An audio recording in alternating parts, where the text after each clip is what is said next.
Hey guys, it is Wednesday, September 4th. I have another awesome guest coming on the podcast today, Karen Ottoni with Hyperledger. Karen joins me to discuss what Hyperledger is, the projects that are being developed underneath the Hyperledger umbrella, and what to expect from Hyperledger going into the future. On a separate note, shout out to FeedSpot for including the BlockHash Podcast on the top 50 blockchain podcasts for 2019. We are at number 13. Thank you guys so much. Really appreciate it. As always, don't forget to subscribe if you haven't already, and share this episode with your friends, your family, your colleagues, anyone that you think needs to learn more about blockchain. Enjoy. This is the BlockHash Podcast.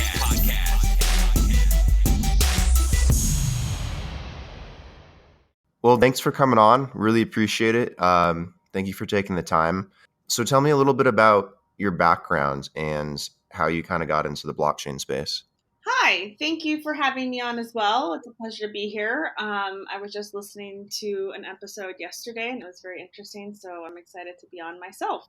My background is a bit different than maybe the most of the guests that you have in the podcast. I come from a completely different industry and completely non-technical background. Mm-hmm. So I studied international relations in college, and that led me to the field of international development, which is complicated to explain in the tech space because it doesn't mean development as in software development, Right. but the development of economies and societies. And so I worked with various organizations that are donor funded, whether by the U.S. government or other donors or other governments, to implement projects mostly in sub-Saharan Africa. So I worked on projects that related to agriculture, democracy and governance, trade, health, and spent about 6 years living in East Africa as well. Very cool. Where in East Africa? In Burundi and Ethiopia. That must have been a fun experience. Yeah, it was amazing. Burundi is obviously a place that most people in the country have never gone to, much less heard of. Mm-hmm. With a very fascinating history, very connected to Rwandan history as well. And then Ethiopia is just such a fascinating place because it's kind of like India, where you go and you find out that there's so many regions and unique aspects to each region, right? Like they have their own languages, their own culture. There isn't really like an India. And Ethiopia is very similar. Each region is almost its own little world. Ethiopia is the one that's kind of like on the Horn of Africa, right? Yeah. Okay. Yeah. Yeah. Okay, so I'm somewhat familiar. It's infamous in the 80s for having a famine. They're really sensitive to that history, but it's actually one of the fastest growing economies in Africa, along with Nigeria. That's awesome. Why are they growing so quickly? Is it just modern technology coming in, or social change, or what is it? Well, a lot of investment. They're both those are both countries. I mean, Nigeria's a little different. They've got oil. Yeah. So that helps. In Ethiopia, it's a heavy agriculture, so a lot of livestock, leather, and different kinds of crops. Mm-hmm. And coffee, of course. So coffee is a huge export for Ethiopia. You can find Ethiopian coffee at any local cafe that you go to here in the U.S. And it's really good coffee. Very good coffee. So, but I think what's really making them boom is, these industries have gotten a lot of investment and development from the government. And there's a very large population. So I think Ethiopia has not hit 100 million yet, but I think they're very close. 90 million something people, so also one of the largest populations in Africa. And they benefit from a large diaspora as well. So, I'm sure you know about the large Ethiopian populations here in the U.S. in DC and Seattle, different parts of the world as well. Are they traveling and spreading out like Ethiopians in general? Well, a lot of people. So, history of Ethiopia is very interesting. They had an emperor, Emperor Haile Selassie, who's actually one of the first African heads of state to speak at the United Nations back in the 60s. And unfortunately, he was taken down, and a communist regime came into place after that, called the Derg. And during that time period, many Ethiopians left. And so that's why there's such a strong diaspora in different parts of the world, because they were leaving that regime. Very interesting. Yeah, I love learning about history. How long were you in Ethiopia? 4 years. And while I was there, I was working for the U.S. Agency for International Development, and also doing some of my own consulting as well. And I was actually in Ethiopia when I first learned about Bitcoin.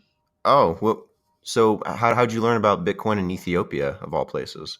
I mean, it was just seeing news stories come up from it. You know, Ethiopian telecommunications is nationalized. It's still nationalized, which makes it the speed something to be desired. Right.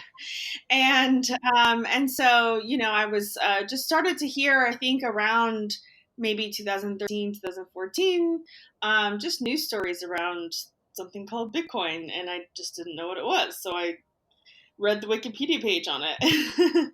And thought, oh, that's interesting. But didn't really get involved in it, didn't do anything with it. It was a long time before I kind of came back to that world afterwards. Right. Are they using Bitcoin in Ethiopia? At the time, I don't think so, unless you were very savvy and ahead of the curve. Now I think that there are a few, but it's still, it's as challenging for anyone else in those countries to use. You have to have a smartphone, right? You have to kind of know how it works. So I think it's still fairly challenging for people to use it. I know a while back there were a number of people that were traveling there just to take advantage of the arbitrage, because there were a lot of people that wanted to buy it in certain parts of Africa that just couldn't get their hands on it. So I know a lot of people that would go over there with Bitcoin and exchange it for like twice the price. Yeah, I can imagine that's definitely happened. Yeah, that's really interesting. It definitely sounds like Africa's really on the up and up right now. Absolutely. There's a lot going on if you're paying attention. And, there's a lot to follow. It's got a very young population. I don't know the statistic off the top of my head, but, there's a very large percent of the population in Africa is, 25 and under. So it's a very young continent that is growing up in a digital age and digitally native, and sees how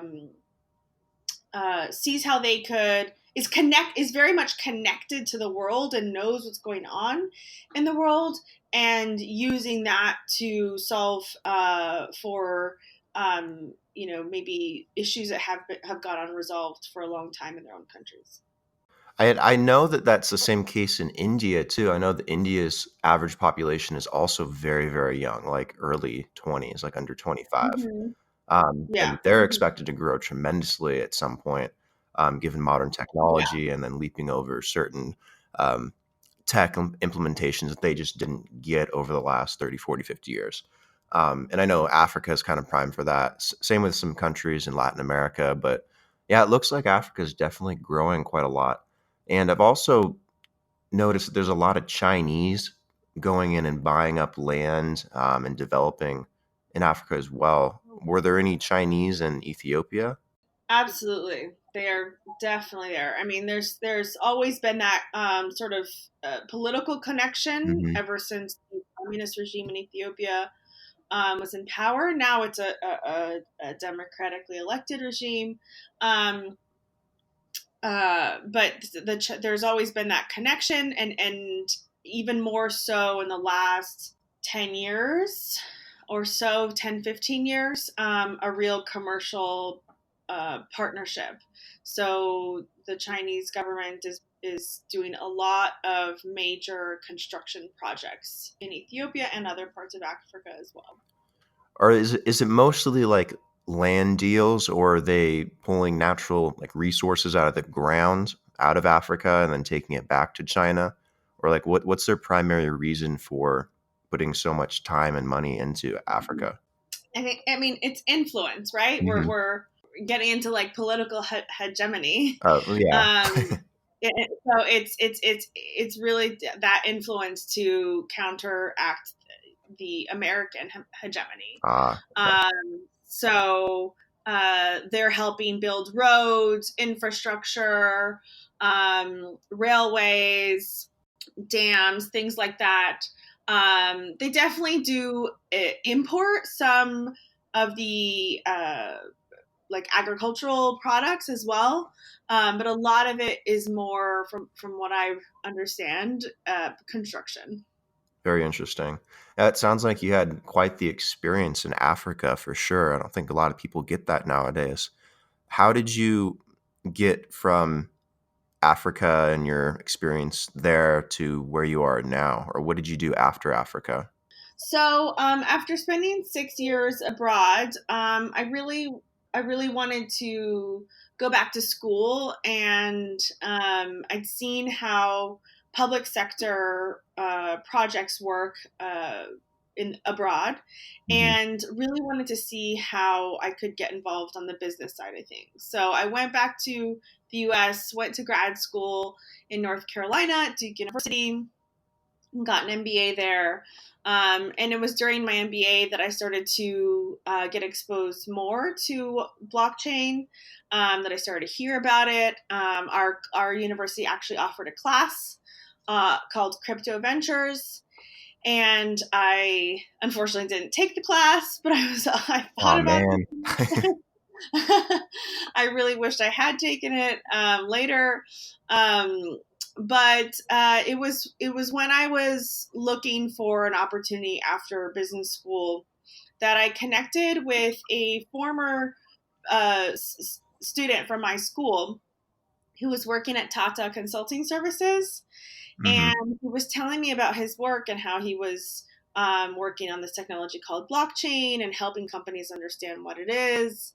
And I found that really interesting. And it really sounded more exciting than a lot of the other opportunities that were being presented. And so I applied and joined the Tata team here in New York City and joined his team. um, Hmm. and that's how I got my entryway into the blockchain space. I started working on what started off as an innovation team, and became kind of the early blockchain team at Tata Consulting Services, where we were in. I joined in 2016, so but they had already started working on this maybe in the year before, and we were putting together workshops to, that was early stages still for enterprises, and so we were helping enterprises understand the opportunity, understand what this technology was about, and what the use cases were that were relevant. Yeah, that seems like quite a pivot from what you were doing into blockchain, and yeah, that's really cool. It was definitely a pivot and was kind of unexpected. I've always sort of followed what I found was something that resonated with me and was interesting, but it Hmm. does connect in the sense that what drew me was what I saw this technology could do in terms of social impact, in terms of how I saw it could help the environments that I had just spent living in abroad, help people have more agency, um, transparency, accountability, and inclusion as well in the Hmm. global financial system. What are some examples of what like how you see that making an impact in terms of blockchain? Yeah, so I think the the first use case is Bitcoin, right? And is basically creating a global currency.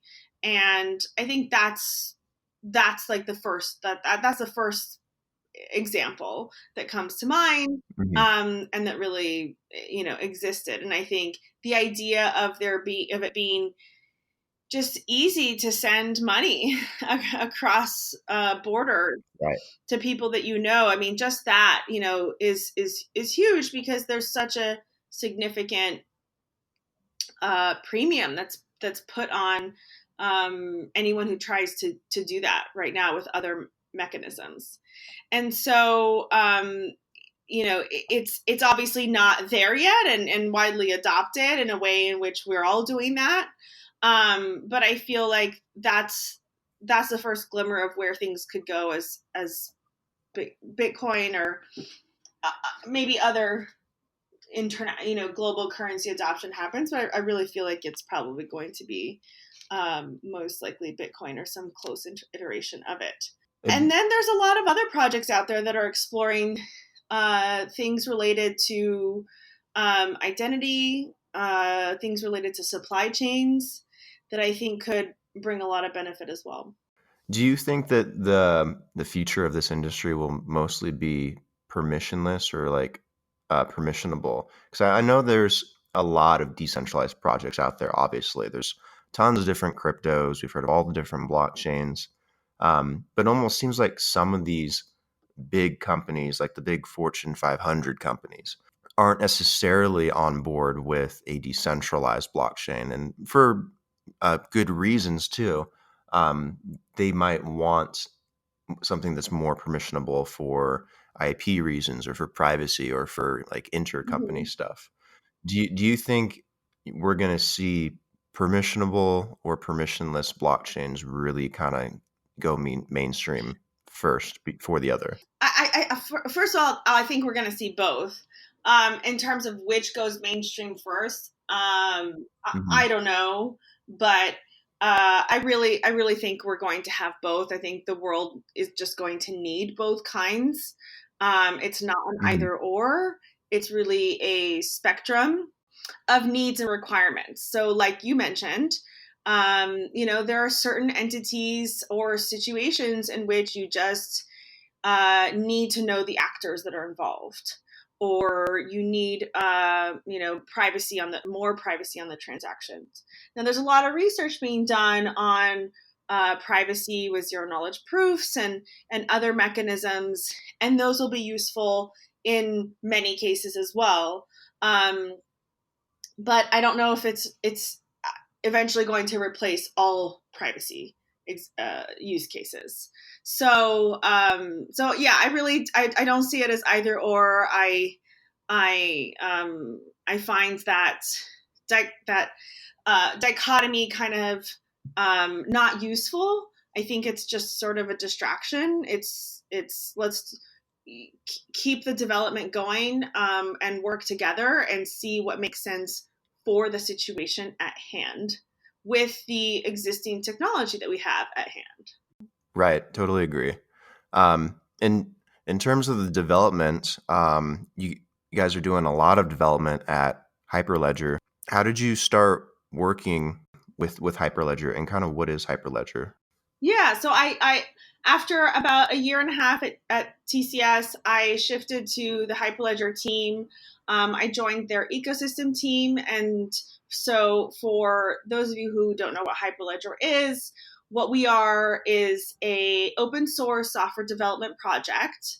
We are hosted by the Linux Foundation, which has been around for 16 plus years, fostering the communities around open source software development projects. I'm sure many of your listeners know about Linux, right? The original sort of operating system. And so that was the beginning of that. And since then, Linux Foundation has really sprouted more than 100 projects that relate to different technologies, whether it be cloud computing, networking, etc. And Hyperledger is one of those projects that focuses on blockchain distributed ledger implementations that businesses can use. Right. I've actually looked at Hyperledger quite a few times, try and understand it, but it's just such a huge umbrella of projects, which is really cool at the same time. So it looks like a lot's being developed. Yeah, And it's a strength, and it also makes it hard for people to kind of get a broad sense of who we are if they're totally fresh. So a lot of people think that Hyperledger is one ledger, and it's not. It's actually several different ledgers and several different tools. So an umbrella, or as we like to call it, a greenhouse, is really what Hyperledger is, where projects are seeded and allowed to grow and incubate and develop into production projects that can be used in a variety of use cases. So most people are familiar with Hyperledger Fabric. That's one of our frameworks because it was one of the first ones that was contributed to our project by IBM and Digital Asset. But we also have Hyperledger Sawtooth, which was contributed by Intel, Burrow, Indy, Iroha, as other blockchain frameworks that exist within our greenhouse as well. yeah, you guys definitely have a lot of frameworks and tools under that umbrella. You should almost change the name from Hyperledger to like Hyper Umbrella or something so that it's not so confusing. You should post a message in our open source community and make that suggestion. That's I will. everything. And that's what's. I mean, I'm joking, but that's what's really cool about our community is it's completely open to participate in. So if you really want to get involved, you can start joining the mailing list and the phone calls and the chat rooms of our technical steering committee or one of the specific projects that I just mentioned, and start joining that conversation, contributing to that conversation, because everything that's done is all in the open. It's part of our antitrust policy.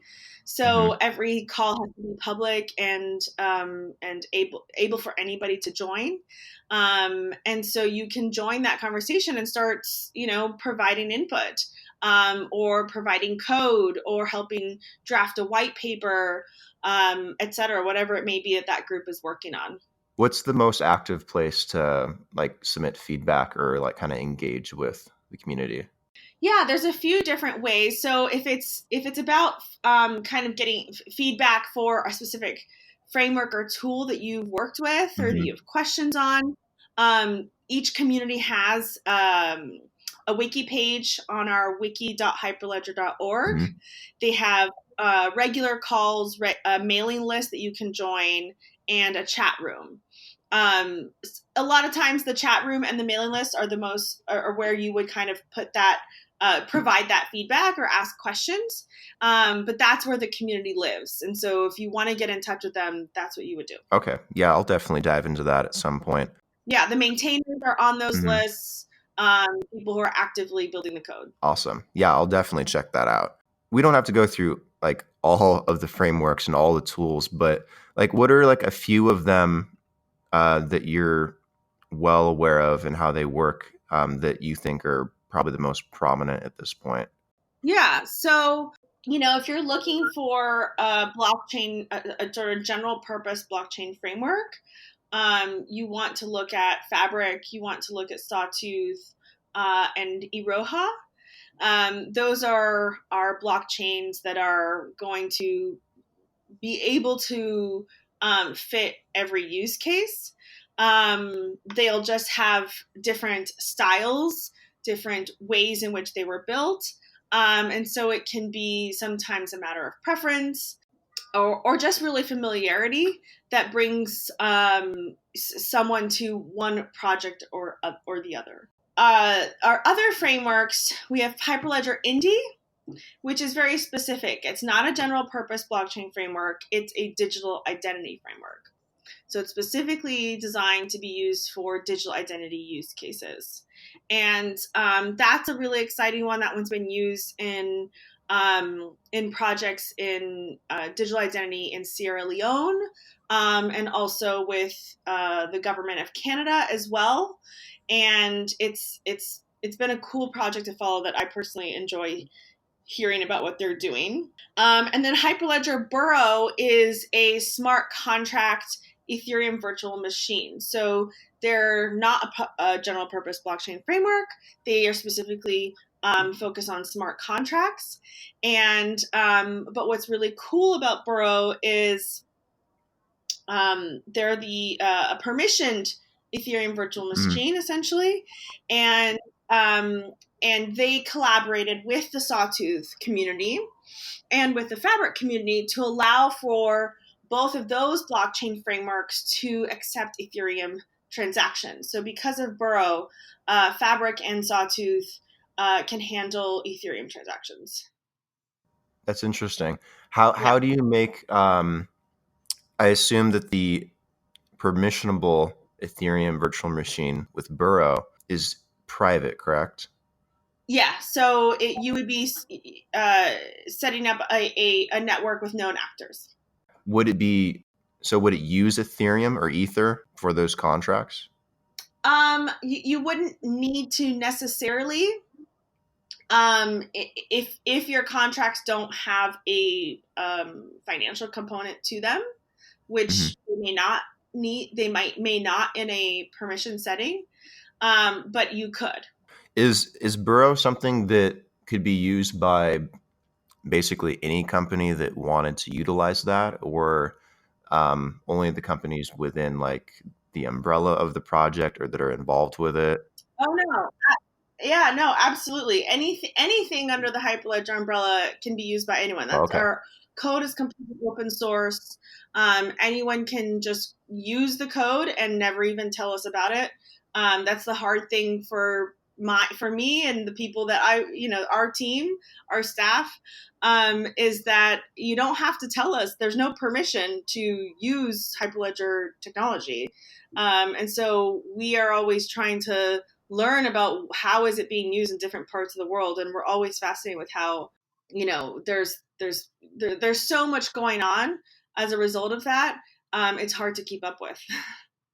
How would if you were a small business or an SME and you wanted to utilize some of the tools or the frameworks, how would you go about inquiring to learn about that? Would you have to have some third party who's knowledgeable of the code and the software, or can you go like directly to the Hyperledger team? Like, what's the avenue for that?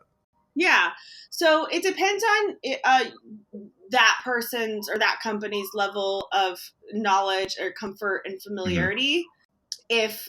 If they have someone who is experienced in blockchain, experience in that technical area, then they may feel comfortable just go ahead and in grabbing the code themselves from GitHub. So the first thing you would want to do is go to our website or wiki, go to that project's page, and then you'd have all the links of where you could download the code. They're all on GitHub, essentially. That's also where you would get the documentation. And if you're comfortable with, reading through that documentation yourself and figuring it out yourself, then that's how you would do it. Of course, a lot of people aren't at that level, and so do need some help, do need some guidance. The community can do a little bit of that for you, but understand that everyone in the community are volunteers, and so there isn't a hotline that you can call for Hyperledger Fabric.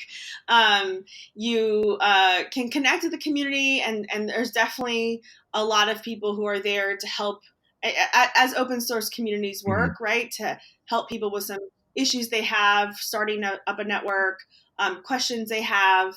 But it's going to be, they're going to expect that you've done some of your own reading, you've done some of your own homework, and you're not asking, some real basic questions that could be answered that way. Right. Right. So, but if you really need that sort of service and handholding, then there's a lot of companies that provide that, right? There's big names and there's a lot of small companies out there as well. So we have a vendor directory on our website for that reason. Our vendor directory has companies, it's under resources on our website, and it has companies that are listed there that provide different kinds of services, product offerings related to Hyperledger. They're all members of our consortium as well. And that's another thing that I haven't mentioned. In addition to being an open source community where the technology is built completely in the open, we are also a consortium of about 275 members and growing. And so with membership, there's some benefits. For example, you can get listed on our vendor directory on our website. And so that's a way in which you could find someone to help you spin up that network if you need it. How does like a company become a vendor or a partner or contributor to Hyperledger? So in terms of getting on our vendor directory, you just have to be a member of Hyperledger. To become a member of Hyperledger, you just have to express interest in joining. If you are a nonprofit, government institution, association, you can join for free. That's our associate membership. And we ask that those kinds of institutions contribute back to the community in a very specific way, since they are joining for free. And then we have general and premier membership, and those are paid. The fee schedule is on our website. We're, again, like a totally open book. And it's based on the number of employees. And so that's how you become a member of Hyperledger, but that's absolutely not how you contribute, or the only way you can contribute. A member of Hyperledger is contributing to the project because it allows for a staff that helps facilitate that community, that helps nurture, grow, support, and promote the Hyperledger community. Right, it's what allows me to do what I do. But in terms of contributing, code or contributing technical knowledge, none of that requires membership. That's part of the open source part of Hyperledger. And so if you have a bug to report, we'd love to have your help with that. If you have code to contribute, there are ways you can do that as well. Or if you just really have some, technical knowledge that you want to share and connect with others on, we have working groups and special interest groups that you can join that are either technical topic focused, like architecture, performance, scalability, or sector focused, like telecom, supply chain, public sector, etc., that you can join as well. And that has nothing to do with paid membership. What if you were a consulting company that worked with a bunch of smaller businesses that necessarily don't understand tech like this, and you work to bring them the tech or explain them how it works or facilitate it for them? Would a company like that be able to be a member as well? Yeah, absolutely. Okay. Yeah, you can join Hyperledger as a member. You could and then once you do, you would get listed in the vendor directory. And then there's a lot of other things we do with our members. So we have an annual member summit that brings that exclusive group together to network and collaborate and share what they've been building on Hyperledger. We just actually had that event in Japan 2 weeks ago. And then we also attend a lot of events, we're at Consensus every year. We're at HIMSS, which is a healthcare focused event. We're at Open Source Summit. We're at Sibos. And when we attend those events, our members are welcome at our booth to do demos and to speak with everyone who comes by as well. We do case studies on our members as well. So if you go to our website, you can see that we have case studies on healthcare, on supply chain, on different examples of projects that are in production phase that are pretty advanced projects. And and we explain, what it is that what their value proposition is, what their impact has been. Okay, very cool. Yeah, that's awesome. I'll have to check that out some more too. And I know kind of like everyone works together like in this space and whatnot, but does Hyperledger have like any indirect like competition in terms of like development and being an umbrella?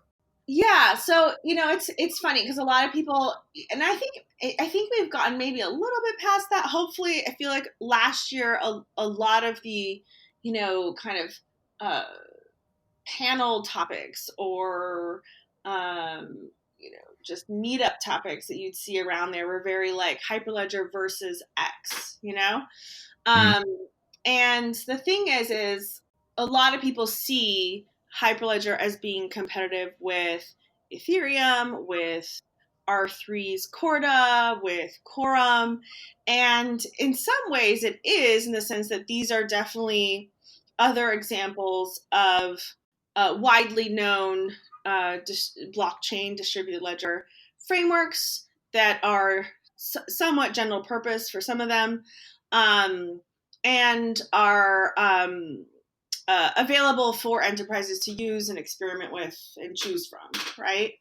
Mhm. But the way in which it's really kind of not competitive is that, like you said, we are an umbrella, and we're here to provide whatever is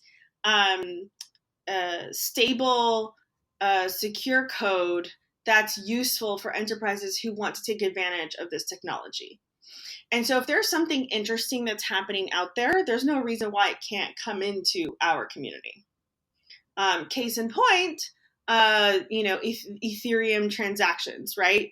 You can't really say Hyperledger versus Ethereum when several of our frameworks are compatible with Ethereum transactions. And, like I said, we have Hyperledger Burrow, which is a permission smart contract EVM. So, if there's something interesting that's happening out there in this space that could be useful for enterprises to leverage blockchain technology, there's no reason why it can't be absorbed into our community if it's something that's useful, and if the people who are knowledgeable about it want to contribute it to an open source project like ours, where it can grow and have the support and the governance that the Linux Foundation provides. Yeah, it's interesting because there's like slight like indirect competition in a lot of ways in this space, but I mean for the most part everybody Mhm. works together because I mean everyone's sharing the same goal and whatnot.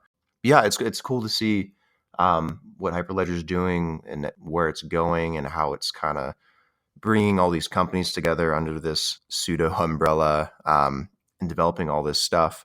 Before we kind of wrap up in a few minutes, what are like the future? What's the future outlook for Hyperledger, or what are the goals that Hyperledger wants to reach? Yeah.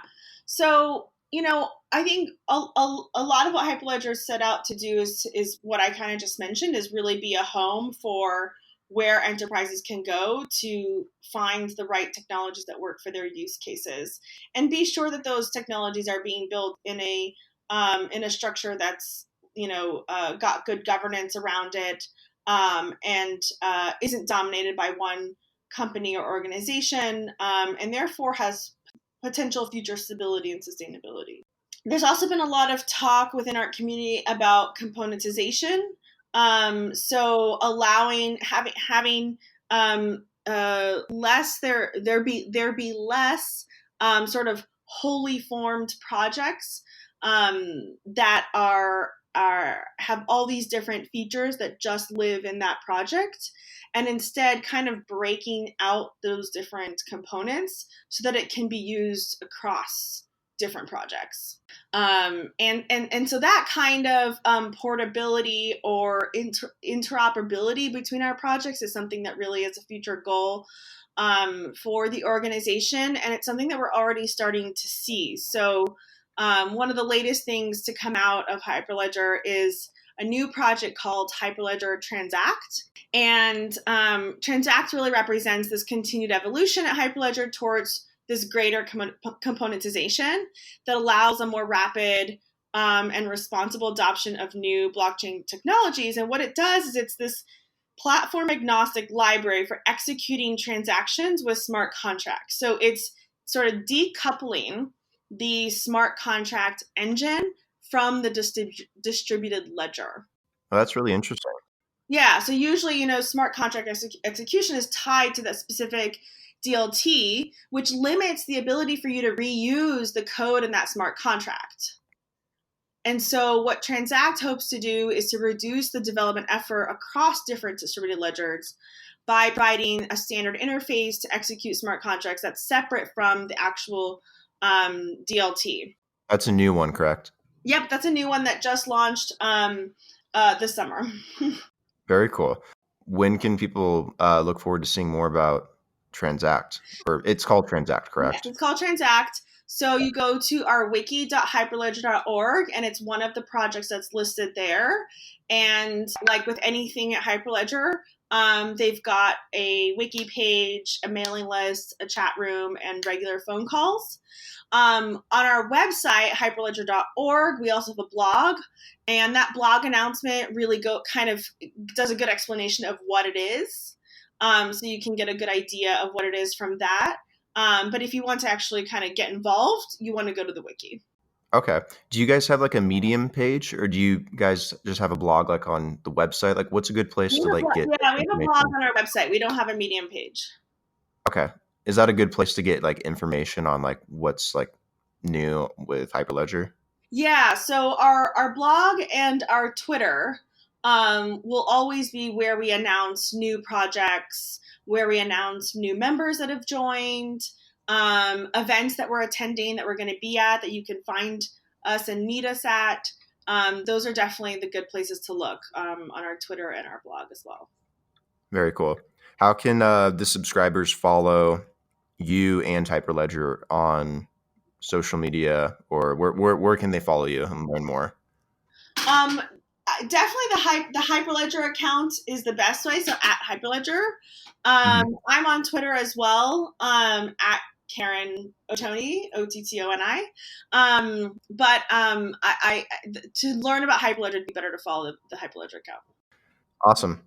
Karen, thank you for coming on and everything and taking the time. Really appreciate it. I definitely learned a lot more about Hyperledger as well. It's quite a project with a lot of projects. So a project. Yeah, thank you. Appreciate it. Thanks so much for having me on. It was a pleasure speaking with you. You're very welcome. Anytime. Have a great day and talk to you soon. Okay, bye.